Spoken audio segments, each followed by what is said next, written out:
May it be when darkness falls, your heart will be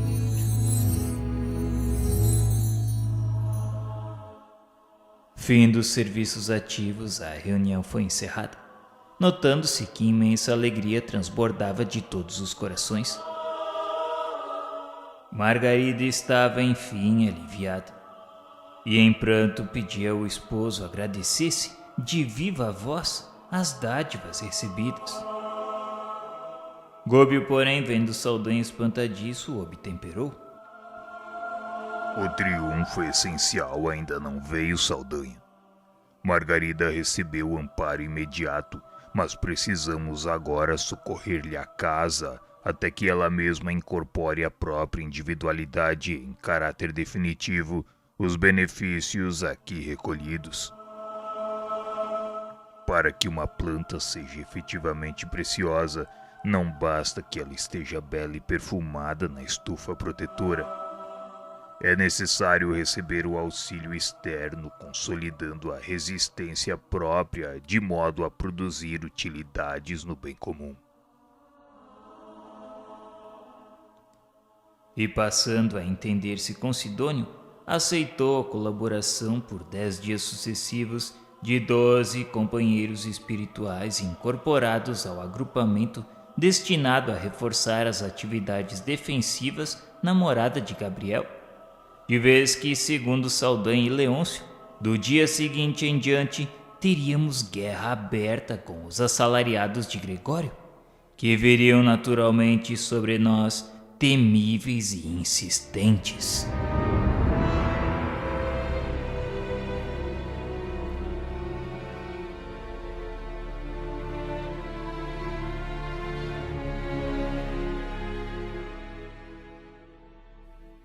Ao final da reunião, reparei que a médium Dona Isaura Silva apresentava sensível transfiguração. Enquanto perduravam os trabalhos, mostrava radiações brilhantes em derredor do cérebro, oferecendo simpático ambiente pessoal. Entretanto, encerrada que foi a sessão, cercou-se de emissões de substância fluídica cinzento escura, qual se houvesse repentinamente apagado em torno dela alguma lâmpada invisível. Impressionado, dirigi-me a Sidônio com natural indagação, ao que ele me respondeu atencioso que a pobrezinha encontrava-se debaixo de verdadeira tempestade de fluidos malignos que lhe iam sendo desfechados por entidades menos esclarecidas, com as quais ela havia se sintonizado inadvertidamente pelos fios negros do ciúme. Sidônio me explicou ainda que, enquanto ela se achava sob nossa influência direta, maiormente nos trabalhos espirituais de ordem coletiva, em que agiu como válvula captadora das forças gerais dos assistentes, desfrutou bom ânimo e alegria, porque o médium é sempre uma fonte que dá e recebe quando em função entre os dois planos. Mas, terminada contudo a tarefa, Isaura voltou às tristes condições a que se relegou. E, Sr. Sidônio, não existe nenhum recurso que podemos aplicar para socorrê-la? Sem dúvida, André. E é justamente porque não a abandonamos que ela ainda não sucumbiu. Sidônio, conhecedor de situações como aquela, elucidou que era imprescindível, todavia, num processo de semelhante natureza, agir com cautela, sem humilhá-la e sem feri-la. Pois quando defendemos um broto tenro do qual é justo aguardar preciosa colheita no porvir, é necessário combater os vermes invasores sem atingi-lo. Crestar o grelo de hoje é perder a colheita de amanhã. Aquela irmã é valorosa cooperadora, revela qualidades apreciáveis e dignas, porém não havia perdido ainda a noção de exclusivismo sobre a vida do companheiro, e através dessa brecha ela induz a violentas vibrações de cólera, perdendo excelentes oportunidades de servir e elevar-se. Hoje havia vivido um dos seus dias mais infelizes, entregando-se totalmente àquele gênero de flagelação interior. Reclamava concurso ativo dos obreiros naquela noite, pois cada servo acordado para o bem, quando se projeta em determinada faixa de vibrações inferiores durante o dia, marca quase sempre uma entrevista pessoal para a noite com os seres e as forças que a povoam. Enquanto a criatura é vulgar e não se destaca por aspirações de ordem superior, as inteligências pervertidas não se preocupam com ela. No entanto, logo que demonstre propósitos de sublimação, apura-se-lhe o tom vibratório e passa a ser notada pelos característicos de elevação e é naturalmente perseguida por quem se refugia na inveja ou na rebelião silenciosa, visto não conformar-se com o progresso alheio. Eu estava convencido de que o caso assumiria grande importância para os meus estudos particulares. E compreendendo que Margarida já recebera grandes vantagens, pedi permissão ao nosso instrutor, após o consentimento de Sidônio, para observar naquela noite o conflito inquietante entre a missionária e os que se lhe prendiam às teias escuras do sentimento. Glóbio concordou sorridente. Aguardar-me-ia o regresso no dia seguinte. Nosso grupo retirou-se, conduzindo a doente e o esposo infinitamente satisfeitos, e coloquei-me ao lado de Sidônio em interessante conversação.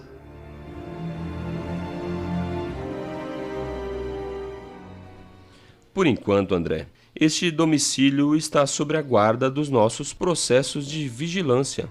Entidades perturbadoras ou criminosas não dispõem de acesso até aqui, mas nossa amiga, transtornada pelo ciúme, vai ela mesma ao encalço de maus conselheiros.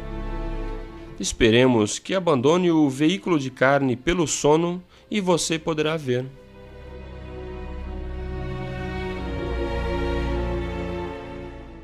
Decorridas apenas 2 horas, vimos o Sr. Silva, que nos acenava de porta próxima, já desligado do corpo físico. Sidônio levantou-se e, convocando um de seus auxiliares, recomendou-lhe acompanhasse o dono da casa em proveitosa excursão de estudos. O irmão Silva, junto de nós, alegou pesaroso que desejava que a sua Isaura também viesse, mas ela não havia lhe atendido aos apelos. Sidônio observou-o para que ele a deixasse, pois naturalmente ainda naquele dia ela não se achava preparada para atender às lições. O interlocutor mostrou profunda tristeza no semblante calmo, porém não vacilou. Seguiu sem delongas o cooperador que lhe era apresentado. Mais alguns minutos e Dona Isaura, fora do corpo de carne, surgiu-nos à vista, revelando o perispírito intensamente obscuro. Passou rente a nós sem prestar-nos a mínima atenção, mostrando-se encarcerada em absorvente ideia fixa. Sidônio endereçou-lhe algumas palavras amigas que não foram absolutamente ouvidas.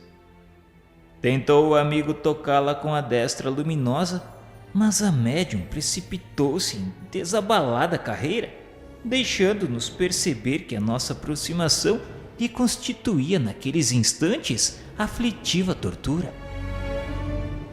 Encontrava-se incapaz de assinalar-nos a presença.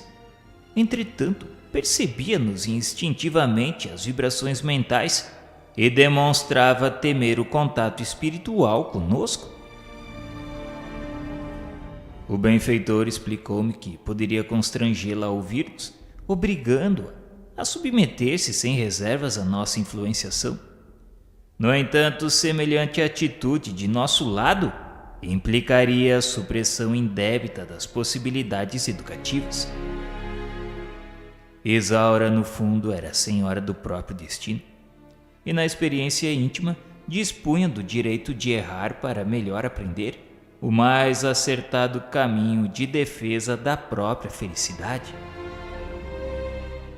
Ali estava a fim de ajudá-la quanto possível na preservação das forças físicas, mas não para algemá-la a atitudes com que ainda não pudesse concordar espontaneamente, nem mesmo em nome do bem que não reclama escravos em sua ação, e sim servidores livres, contentes e otimistas. Com grande surpresa para mim, o prestimoso guardião continuou explicando que aquela senhora, efetivamente, detinha extensas possibilidades nos serviços aos semelhantes.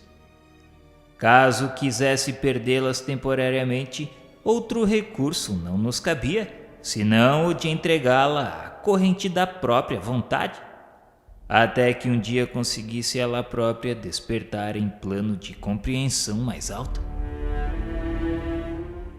Sabia a saciedade que o marido não lhe era propriedade exclusiva, que o ciúme translocado só poderia conduzi-la à perigosa situação espiritual. Não ignorava que a palavra do mestre exortava os aprendizes ao perdão e ao amor para que os companheiros mais infelizes não se projetassem nos despenhadeiros fundos da estrada. Entretanto, se os seus desígnios se demorassem na linha contrária ao roteiro que o plano superior lhe havia traçado, só nos restaria deixá-la circunscrita aos círculos da mente em desânimo ou em desespero, a fim de que o tempo lhe ensinasse o reajustamento próprio. Depois de pacientes elucidações, Sidônio concluiu num sorriso melancólico: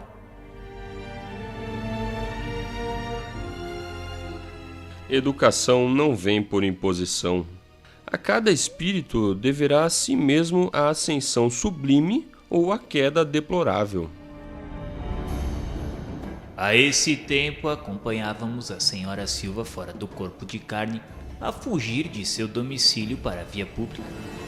Estugou o passo até encontrar velha casa desabitada, a cujas sombras se lhe depararam dois malfeitores desencarnados, inimigos sagazes do serviço de libertação espiritual de que se convertera em devotada servidora. Era evidente que a esperavam com o propósito deliberado de intoxicar-lhe o pensamento.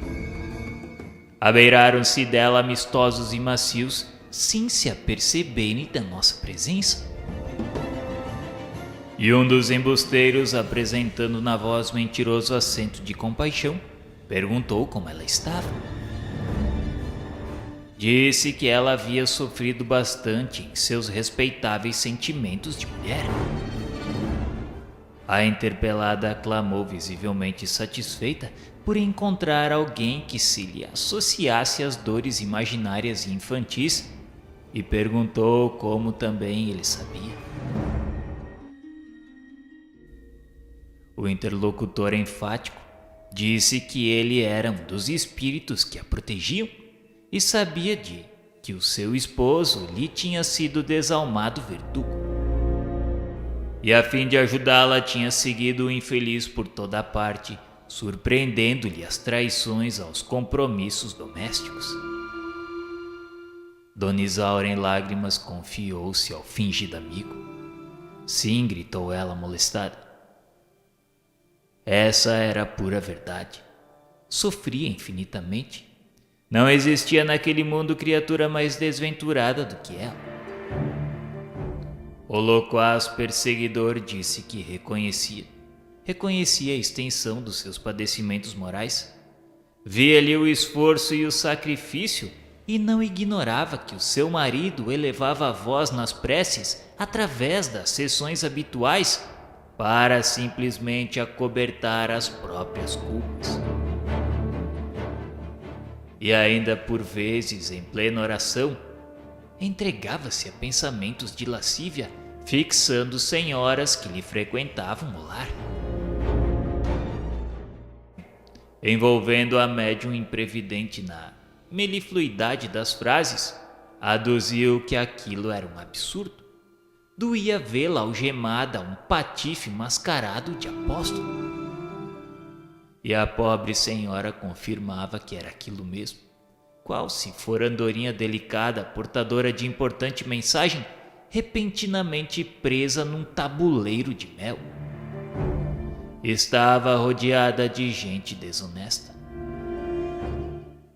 Indicando o quadro triste, Sidônio informou-me que, antes de tudo, aqueles agentes da desarmonia perturbaram-lhe os sentimentos de mulher para em seguida lhe aniquilarem as possibilidades de missionária.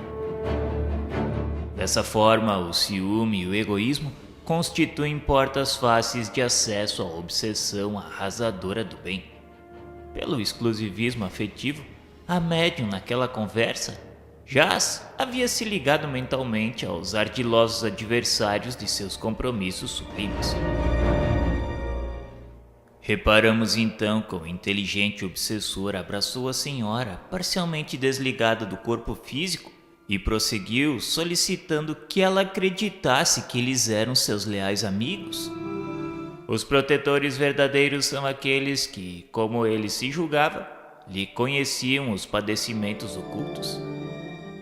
Não era justo que ela se submetesse às arbitrariedades do marido infiel.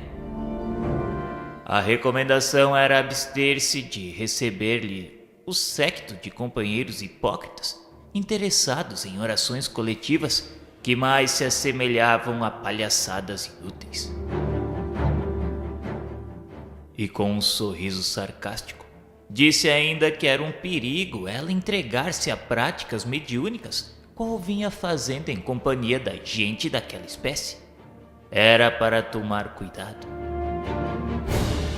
A médium invigilante arregalou os olhos impressionada com a estranha inflexão impressa nas palavras ouvidas e gritou para que ele lhe aconselhasse, já que tão bem conhecia seu martírio silencioso. E o interlocutor, na intenção de destruir a célula iluminativa que funcionava com imenso proveito no santuário doméstico daquela jovem senhora, assediada agora por seus argumentos adocicados e venenosos, observou com malícia que ela não havia nascido com a vocação do picadeiro. Não era para ela permitir a transformação da sua casa em sala de espetáculo. Seu marido e suas relações sociais exageraram-lhe as faculdades.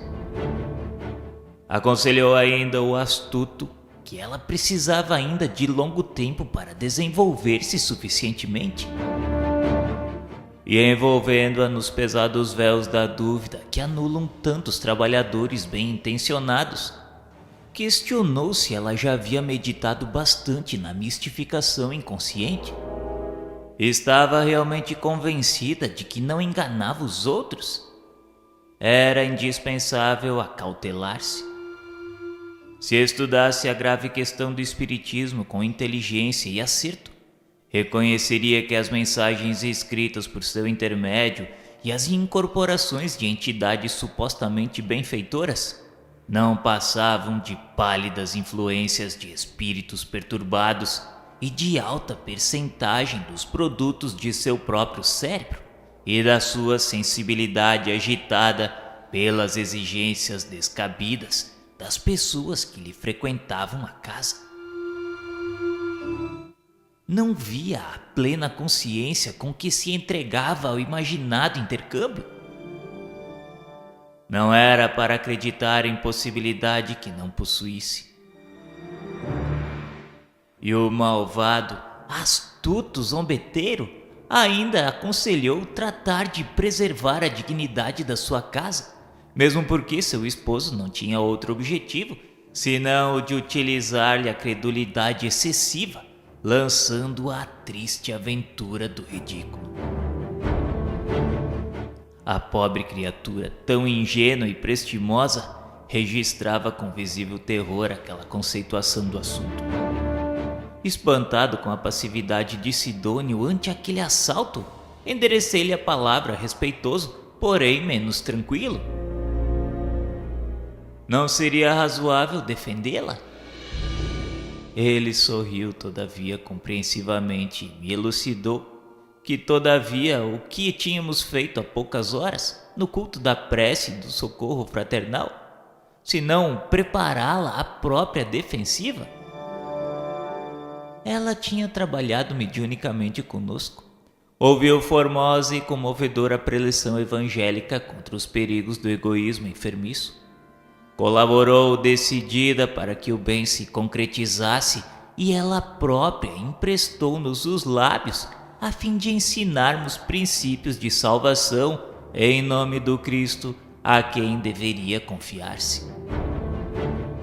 Entretanto, apenas porque o esposo se dispôs à justa gentileza com as damas que lhe buscaram a companhia esclarecedora e fraterna, obscureceu o pensamento no ciúme destruidor e perdeu o equilíbrio íntimo, entregando-se inerme a entidades que lhe exploram o sentimentalismo.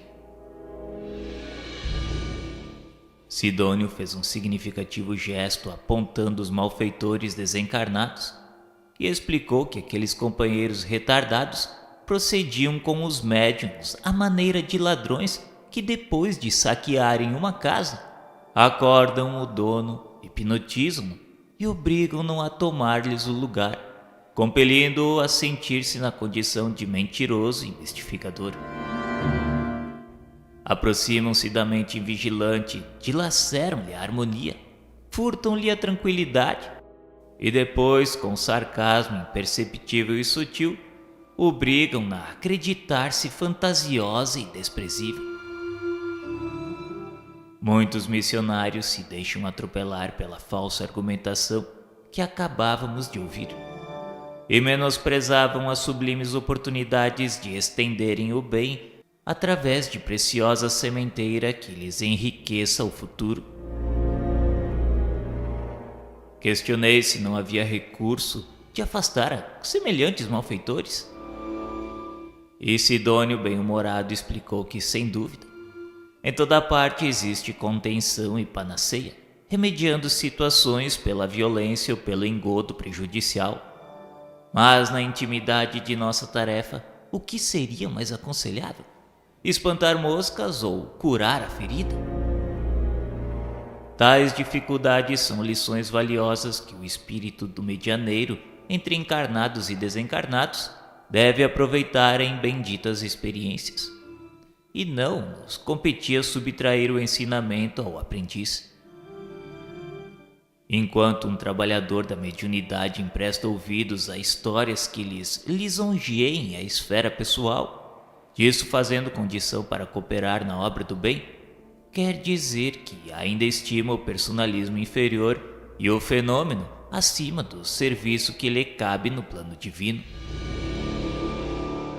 Nessa posição, demorar-se-á longo tempo entre desencarnados ociosos que disputam a mesma presa, anulando valiosa ocasião de elevar-se, porque depois de certo tempo de auxílio desaproveitado, perde provisoriamente a companhia edificante de irmãos mais evolvidos que tudo fazem inutilmente pelo reerguer no caminho. A esse tempo, o obsidente de Dona Isaura afirmava-lhe paurador para que ela estudasse o próprio caso, que consultasse cientistas competentes e lesse as últimas novidades em psicanálise e não perdesse sua oportunidade de restauração sob pena de enlouquecer.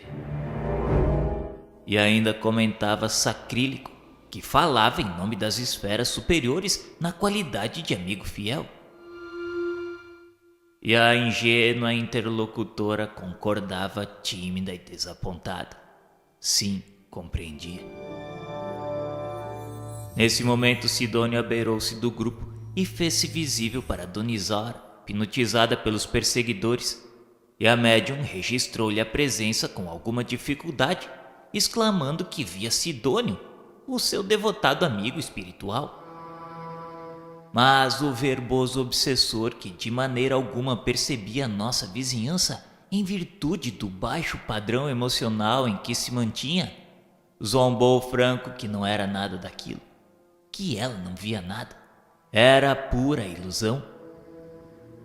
Aconselhou-se enfático para que abandonasse o vício mental para furtar-se a maiores desequilíbrios. Sidônio voltou algo triste e informou sem rebuços. Disse-me que desde o instante em que Isaura havia se projetado na zona sombria do ciúme, tinha matéria mental em posição difícil e não se achava em condições de compreendê-lo. Mas poderia socorrê-la de outro modo.